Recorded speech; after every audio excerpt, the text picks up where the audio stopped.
Votre invité dans la grande interview en direct sur Boursorama, c'est Loïc Quentin, le président de l'AFNAIM. Bonjour. Bonjour David Jacob. Merci d'être là. On a ce plan du gouvernement en faveur du logement, ou en défaveur, vous me direz-vous, qui ne convainc pas du tout, mais pas du tout, les professionnels de l'immobilier. Est-ce que tout est à jeter vraiment? Est-ce qu'aucune mesure ne trouve grâce à vos yeux? Ah, il y a quand même des bonnes mesures. Ah, quand même. Ça ne peut pas être que négatif.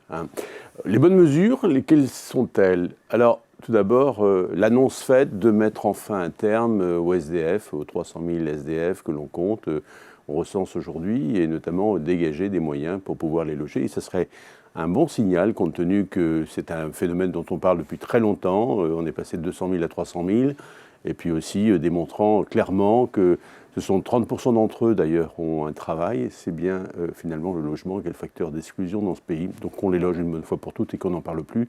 La France se doit d'être, notamment, avoir un geste à leur égard. Et sinon, à part ça?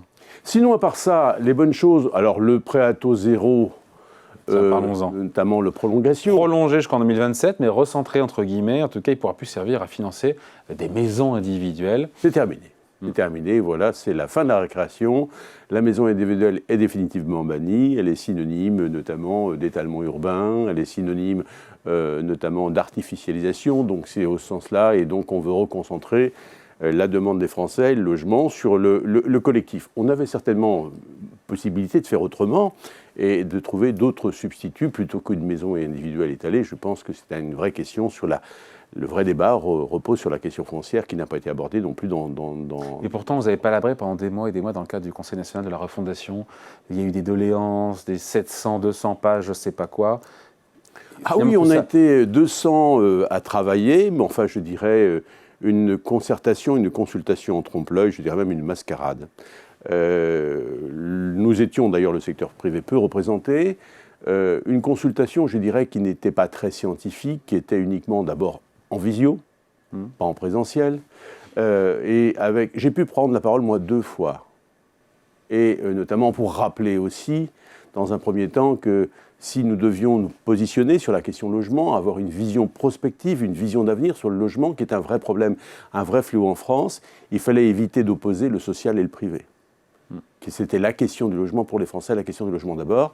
Je n'ai pu faire que 2 interventions. On a remis des propositions, 700 propositions ont été remises par tous les acteurs, 19 d'entre elles ont été effectivement sélectionnées, donc c'est dire, il y a eu quand même une production, je dirais, de l'ensemble des organisations, mais simplement la sélection s'est faite en fonction des orientations et du choix du gouvernement. Donc j'ai une consultation pour se donner une bonne conscience. Et aucune mesure forte, il n'y a pas de mesure choc. Non, on attendait d'abord, je pense, dans ce CNR, d'avoir un état des lieux.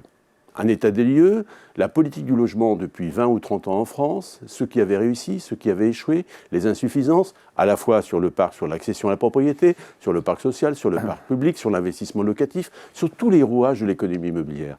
Et en réalité, il n'y a pas eu d'état des lieux. Donc finalement, c'est un inventaire, je dirais, loupé. À la Prévert. Oui, non. Même pas. Je dirais qu'on n'a pas eu d'état des lieux et notamment, on attendait au moins une ligne de conduite, une prospective générale de l'État et comment faire de la projection sur la politique du logement de demain à 15 ou 20 ans. Et ça, c'était possible. Comment on aménageait le territoire aussi? Quelles étaient les directives? Quelles étaient les orientations? Les évolutions démographiques, les grandes tendances observées, notamment le phénomène de concentration dans les villes était un phénomène finalement durable. Est-ce qu'on ne peut pas aussi redynamiser d'autres territoires? Les locations, le secteur touristique, le secteur... Voilà, il y a plein de choses. La mesure la plus puissante dégainée par le gouvernement dans le cadre de ce plan de logement?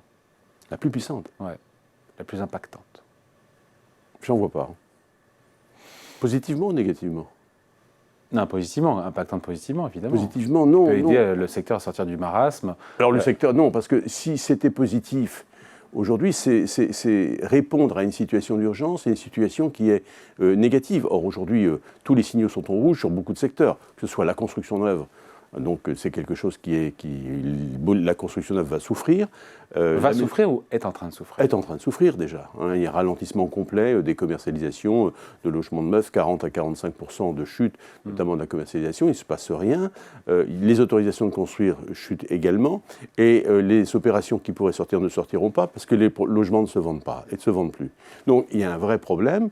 Et là, l'orientation et le choix de supprimer brutalement le Pinel, notamment en fin 2024, est dramatique à la fois pour ce secteur. Mais il fallait... On le sait que ce dispositif d'incitation fiscale existe depuis 1986 sous diverses formes aménagées et modifiées, mais il fallait trouver au moins un substitut transitoire, temporaire, et surtout pas l'arrêter au moment où les taux d'intérêt sont toujours en augmentation. D'autant que manifestement le gouvernement va faire des économies, Loïc Quentin, avec ce plan logement, 2 milliards d'euros à terme entre la suppression du Pinel et le recentrage du prêt à taux zéro. Oui, mais quand on sait que les recettes de l'État sur le plan du logement sont excédentaires de 52 milliards. Le logement rapporte 52 milliards à l'État. La distribution ne se fait que 2 milliards de soutien à la construction. Et la construction, c'est quand même l'emploi. Je ne suis pas un acteur du neuf, mais on a besoin de tout cet écosystème en équilibre pour pouvoir répondre de logements en quantité suffisante pour les jeunes et les Français. Donc au final, à vous écouter, le plan du gouvernement ne répond pas à la crise actuelle du secteur, et comme si le gouvernement ne voyait pas d'urgence au final, ne voyait pas l'urgence de la situation. N'a pas compris. Je pense que c'est justement ce que je dis. Il n'y a pas eu d'analyse en profondeur sur la réalité du marché et ses tensions, et tous les acteurs aujourd'hui... Vous voulez bien expliquer au gouvernement, encore une fois, au ministre du Logement, que voilà, la conjoncture catastrophique, le marasme du secteur. Si vous voulez, les animateurs de beaucoup de tables rondes n'étaient pas, finalement, n'appartenaient pas forcément à l'écosystème dans lequel beaucoup d'acteurs sont présents et représentés, mais n'avaient pas forcément la même conscience que nous sur l'urgence à réagir. Bon, et donc s'il y avait dû avoir une ou deux mesures chocs pour relancer la machine à construire, etc. On parle de l'encadrement du prix du foncier, mais c'est un sujet qui est tellement vieux. Mais c'est un sujet qui est tellement vieux et qui n'a même pas lieu d'être. Je crois que déjà une simple analyse des auteurs de cette proposition devrait se rendre compte que le foncier, il n'y en a plus dans les villes. Il n'y a plus de foncier disponible. Et aujourd'hui, on démolit pour reconstruire. Quand on fait des opérations, ce soit des opérations, un foncier qui est maîtrisé par les collectivités, et là je renvoie les collectivités à l'obligation, ils ont tous les outils fonciers, ils ont un droit de préemption, ils peuvent effectivement aussi faire de la projection d'ouverture à l'urbanisation de nouveaux terrains, ils ont tous les instruments pour pouvoir le faire, et là on veut taxer plus les plus-values sur le foncier quand ce foncier n'est pas disponible. Donc il y a un vrai problème, je dirais, de compréhension et d'analyse. Bon, la FNAIM, ce sont les agents immobiliers. Qu'est-ce qui se passe dans les agences? Il y a moins de gens qui viennent frapper à la porte, qui n'ont plus les moyens parce que les taux ont beaucoup remonté.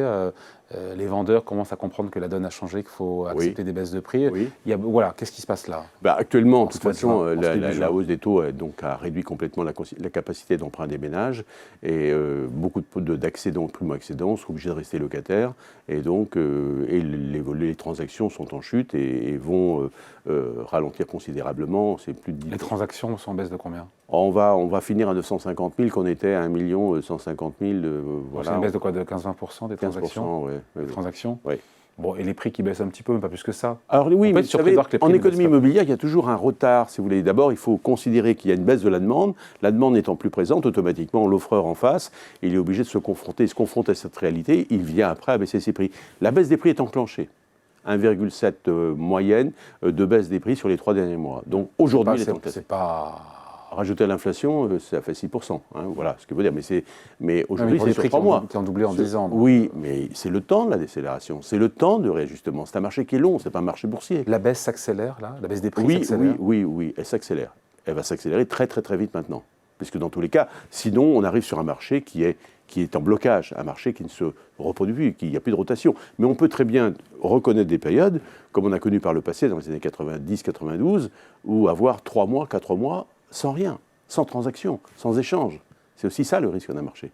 Et un marché qui s'enrhume. Parce que les vendeurs ne sont pas en position de vendre, espèrent toujours que le marché repart. Les acheteurs sont... En quel état d'esprit sont les vendeurs aujourd'hui? Les vendeurs aujourd'hui, ils sont dans l'attentisme le plus total parce qu'ils traînent et ils voient que leurs produits ne s'écoulent pas. Il y en a qui attendent depuis 6 mois, 8 mois et qui ne vendent pas. Alors certains, bien évidemment, s'ils sont obligés de vendre, ils vendent. Ceux qui peuvent conserver, conservent. Et donc, on a un marché qui se bloque et la friction est là. On a le président de la République, on finit là-dessus, qui présentera fin juin les conclusions générales du Conseil national de la refondation.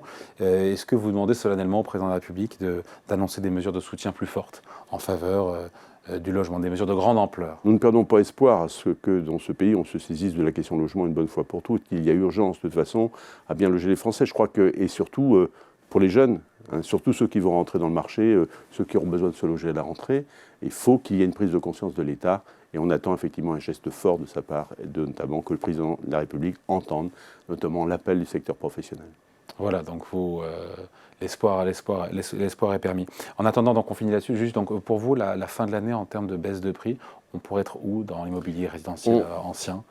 On sera à 5% de baisse réelle cumulée à l'inflation, c'est 10 points. Voilà, en réalité. Ouais. Mais 5 Voilà. points, enfin 5% facialement, ça fait 5%. Facialement, mais ce n'est que le début, je dirais. Nous ne savons pas comment le deuxième semestre va se terminer en termes d'évolution des taux bancaires, en termes de disponibilité effectivement de prêts et en termes effectivement de comportement du marché. Aussi, c'est difficile de faire une prospective certaine à ce jour. Donc on vous sent comme inquiet sur le... Très inquiet, et surtout sur les pertes d'emploi dans les cabinets immobiliers, puisqu'il va y avoir bien évidemment des pertes d'emploi et des redressements et des liquidations, puisque le mouvement a déjà été enclenché. On voit le nombre d'agences fermées et de fermetures annoncées. Donc on va mettre un véritable plan d'aide à nos adhérents parce qu'il faut les accompagner dans cette période qui va être difficile. Le combat il va être compliqué parce que faire entendre à la fois de soutenir notre secteur et surtout le logement en France, il faut le sauver et agir sur tous les secteurs, l'accession, le locatif et la construction. Allez, merci beaucoup. Entretien avec Loïc Quentin, le président de l'AFNAIM, invité à la grande interview en direct sur Boursorama. Merci à vous.